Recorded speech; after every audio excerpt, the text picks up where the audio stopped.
Hello YouTube model building community, Chris Chapman here, coming at you from the Rusty Nuts Model Shop, sponsored by Chapman's Model Cars over on Facebook. Well, as most of you guys know, I have lost a bunch of video that I had taken in the process of this tutorial of learning how to rust and weather vehicles. So I'm basically going to start from where I'm at, explain what I've done, because I had video footage of each one of the processes up to this point, with the exception I also had it for the body, but the body I've stripped down so that I can start all over on it for these video tutorials. So on this one here, trying to keep it short, we're going to be touching base on the kit. Now, I'm doing the 37 Ford panel truck, delivery truck. One thing that I do want to express that I do on each and every single build, regardless if it's a junker or if it's a shiny, an airplane, since I've done one airplane, and we all saw how that turned out. Anyway, I go through and I prep all of the parts just like I would every build that I do. I sand it with 400 grit lightly, fix any imperfections that are there, mold lines, seam lines, pin marks, go to 600, 800, 1000, 1200, sometimes even 1500 grit paper, and I get the body as smooth and as clean as I possibly can so that I can turn around and have the best material to work with. So with that said, I have gotten my chassis sanded and cleaned up and everything taken care of.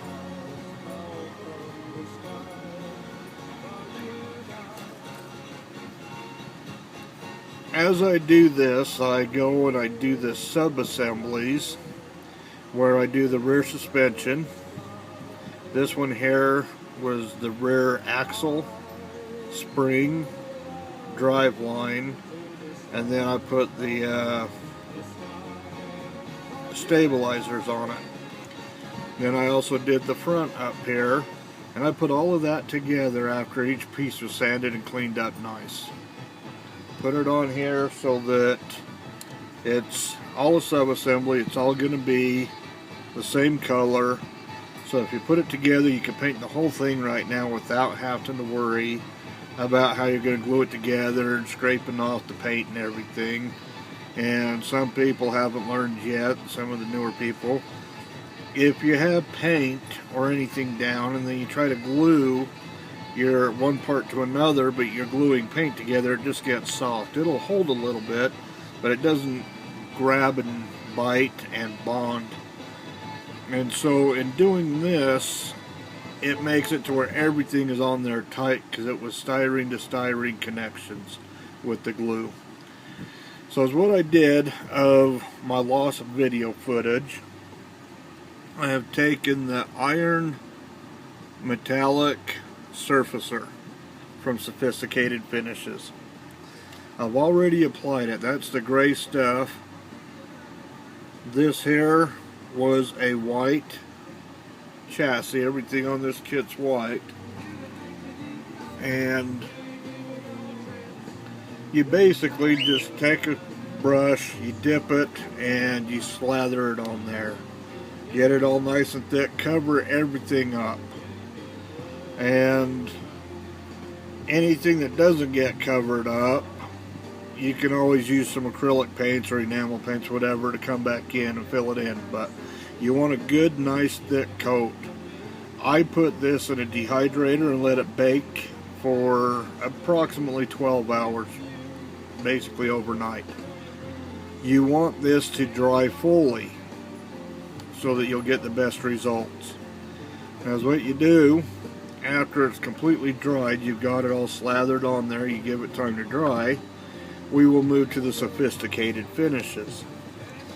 This is the rust antiquing solution. There's a chemical in here that reacts with the iron metal in here on the chassis, which is going to create a rust effect for us.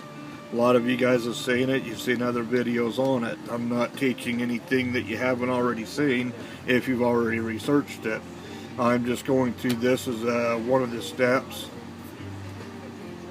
and processes of getting things done right. I always like to dust everything off prior to working on it. I've been doing some sanding and everything, trying to get the truck body back into condition to restart on it. So I do have some stuff. These brushes are incredible. $1 dollar store. All kinds of different sizes for getting into nooks and crannies. Put a little teeny tiny Velcro strip here, one up here on the bench. Sticks and it hangs up out of the way. That's what I use when I sand. I get done sanding, I'll turn around and dust it all off. I dust everything off with them. Great tools. So back to this. Always want to have a fairly decent sized brush because you want to get good coverage on it. Also, you're going to want to have yourself a plastic bag. As you can see, this is my rusting bag. Just a freezer Ziploc baggie. Get this size here for your chassis and your bodies and frames, things like that.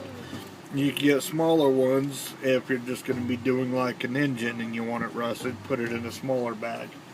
Have this ready so when you get done with this, it's ready to go into the bag. Now, I like to dip my brush, get it wet, wipe it off on a paper towel just so the bristles aren't dry.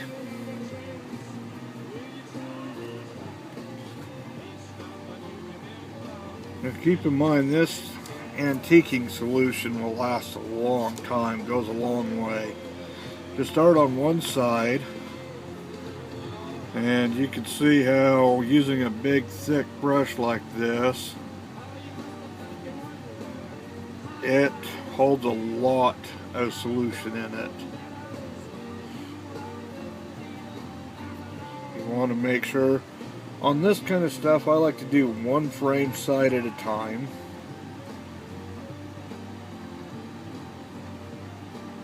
Almost dipped it in the water.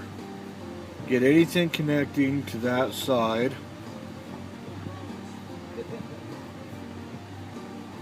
And make sure you just got a good coverage on the entire area.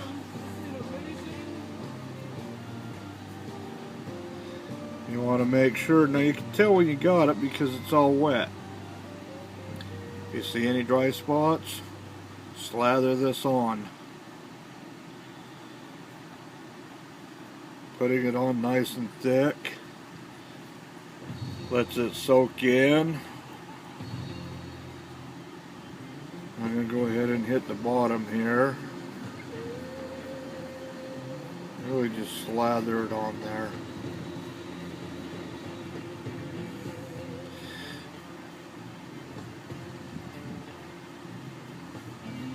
Now this here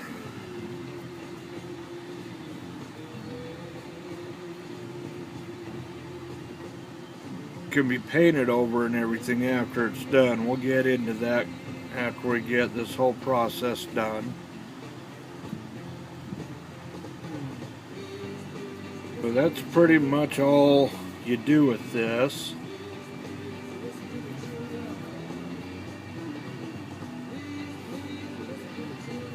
Make sure you get the other side of the frame.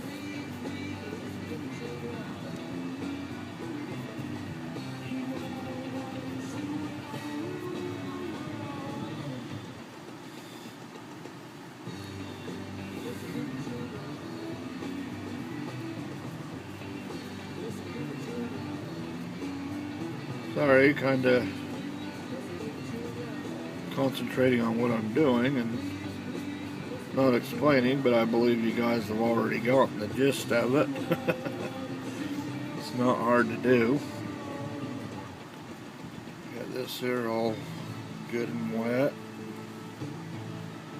Get it good covered. Try to get your brush up inside the little nooks and crannies.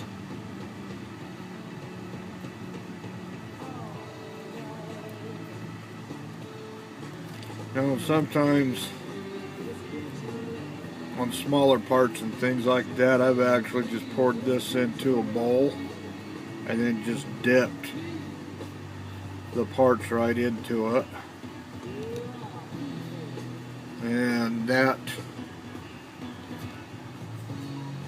makes it real easy to make sure you get everything.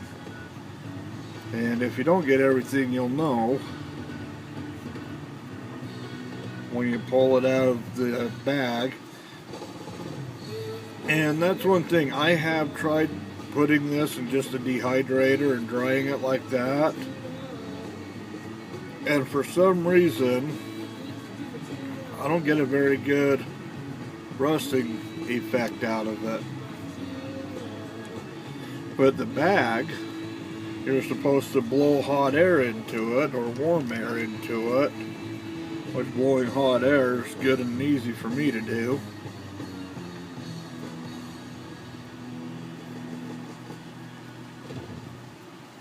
But the warm air in the bag helps this cure, which helps give it a better effect. So here's some good news. So I've got that pretty much done. Make sure you get the bottom. I don't worry too much for the top of the frame, just for the fact that nobody's going to see it when it's connected and hooked up. I'm going to add just a little bit more right along this back side there. And there we go. Now you just take and dip this in regular tap water. Same with the other iron oxide solution. Now you do not want to use this water for your paintbrushes, for any acrylic or lacquer or enamel based paints, because you don't want to get this iron stuff in your good brushes. Nor do you want this chemical and stuff to get mixed in with it. So this is strictly for this purpose. As of now, I am done. I will take it and close it all up. I'm going to go ahead and cover this up, but I will be taking this upstairs and rinsing it out in the sink because I have no more need for it. Okay, so here we are. You can see got everything covered really good. Nice and wet.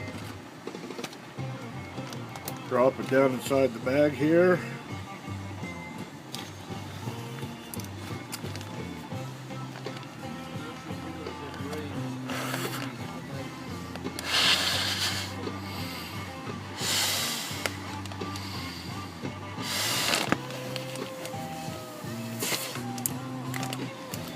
Make sure it's sealed up nice and tight.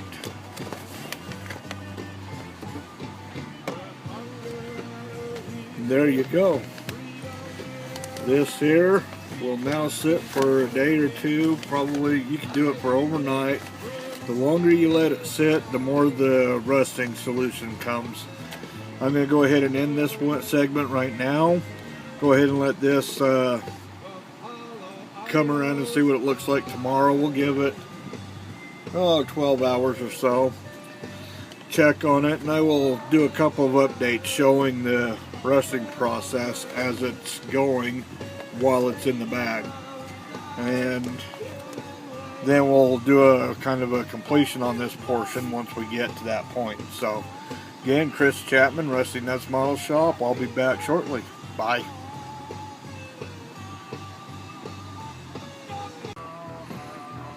Alright, welcome back to my first segment of the sophisticated finishes on my rusting tutorials.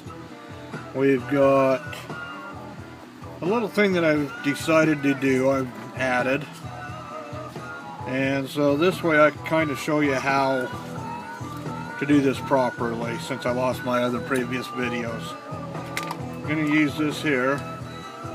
Been doing some sanding. Make sure I got it all cleaned off.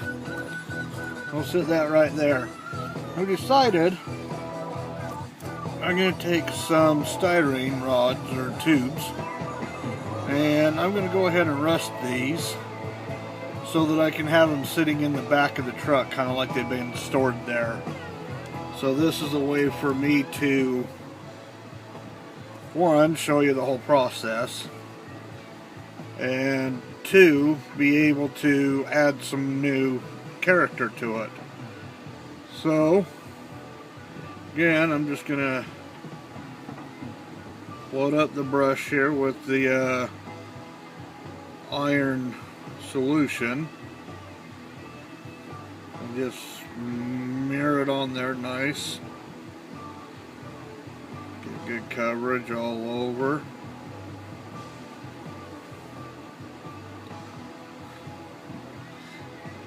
I guess I should have it up there in view of the camera.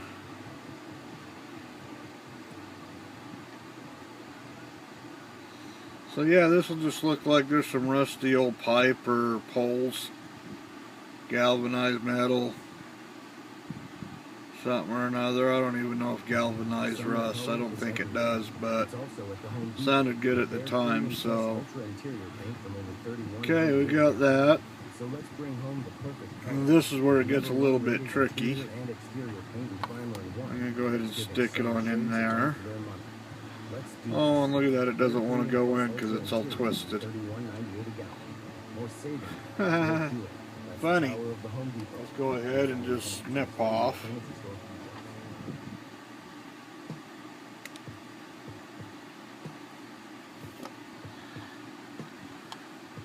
No, that didn't want to work either. Let's do this.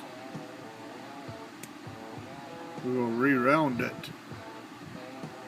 Oops, too hard. There we go. Now I'm going to go ahead and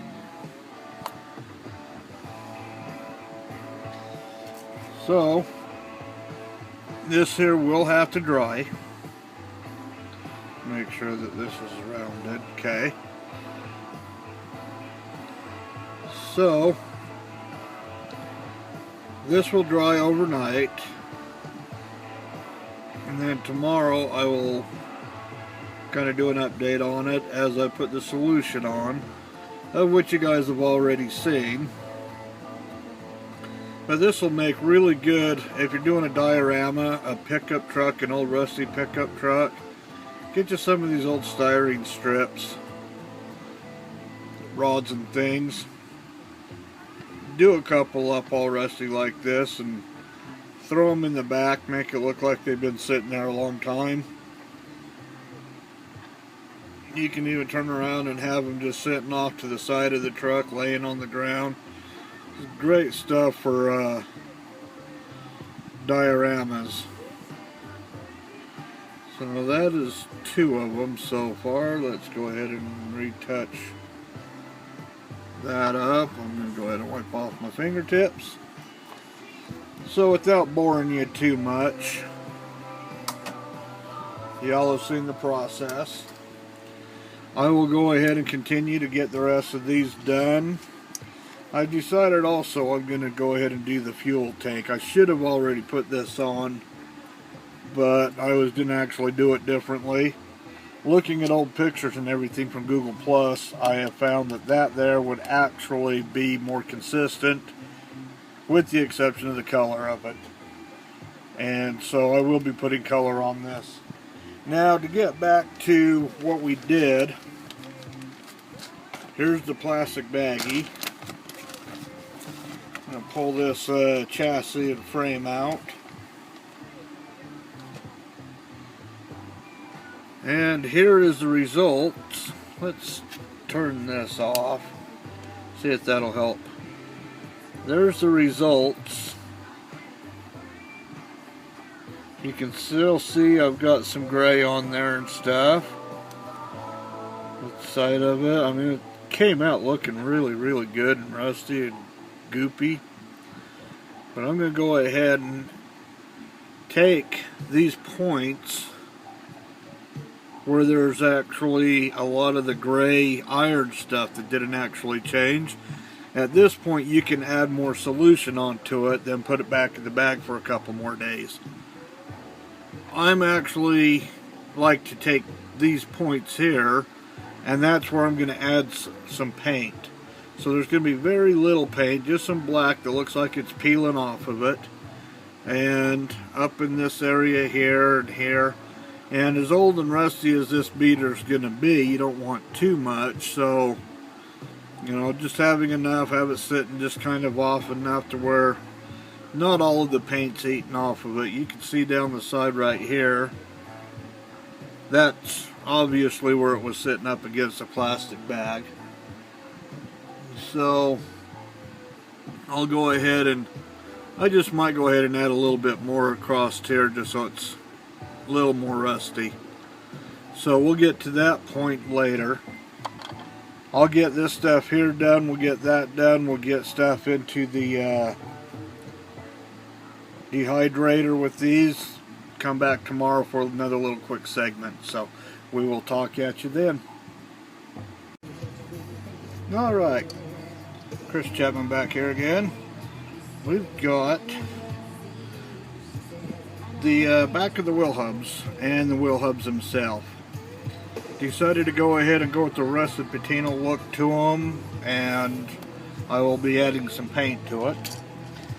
Last segment I had done the gas tank and some pipes to go into the back of it. That's what I'm going to do. We'll go ahead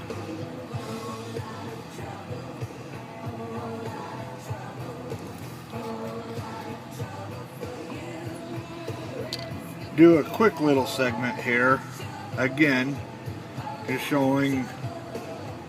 I just slather this stuff on, get all nice and wet.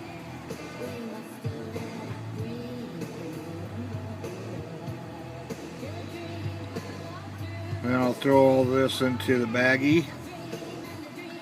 I'm going to do another coat on some parts of the frame as well because it seems to be lacking a little bit.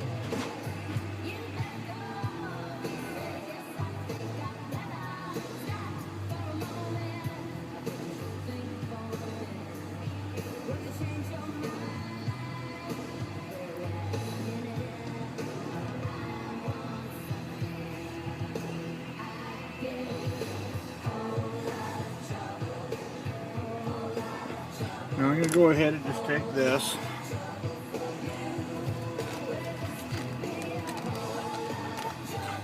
put it into the resting bag. That side looks really good, but this side over here is still a little bit weak. So I'm going to go ahead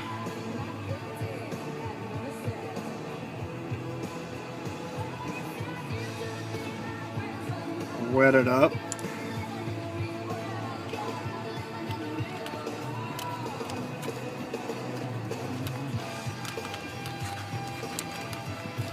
Put it in the bag.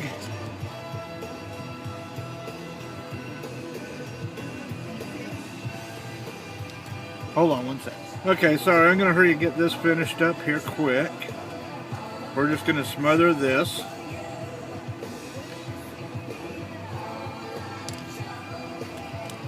And then we'll take it and put it into the bag also. And now I'm going to go ahead and put some air into it. I'll get these here done, and then I will pull them out tomorrow, show you our end results. Talk to you in a bit. Bye. Alright, here we are with the final results of the sophisticated finishes. Now, I don't know, let's turn this off again. There we go. Kind of see how I was able to get it more rusty up the side. The whole chassis. And it has a kind of a satin finish to it when it gets done. But we're going to go through and kind of add some paint and stuff to this. and then we'll be using dual coat that'll take that shine and everything right off of it and just really flatten that out. So we've got that. We've got the wheel hubs, the backs, and the front face of the hubs, and the fuel tank. The pipes that I'm doing, they didn't come out as thick as I wanted with the rust look, and so I have added some more solution to them and put them into a baggie and gonna let them sit and basically rust overnight again and add some more effect to it. So that'll finish up how you do the rusting with the sophisticated finishes. So we will go ahead and get the next series going, which is with the body and prep and things, and we'll come back to this after I get the motor and everything done, and I'll start kind of doing the detail painting and stuff with this and the frame, and get the motor and everything kind of put together. And time we get done with that segment, we should be done with the complete chassis. Then it'll just be the body panels, doors, interior stuff like that. So thanks for watching. I hope that this has been a help to you, and keep your eyes open for the next segment. Thanks a lot. Chris Chapman, Rusty Nuts Model Shop. Bye.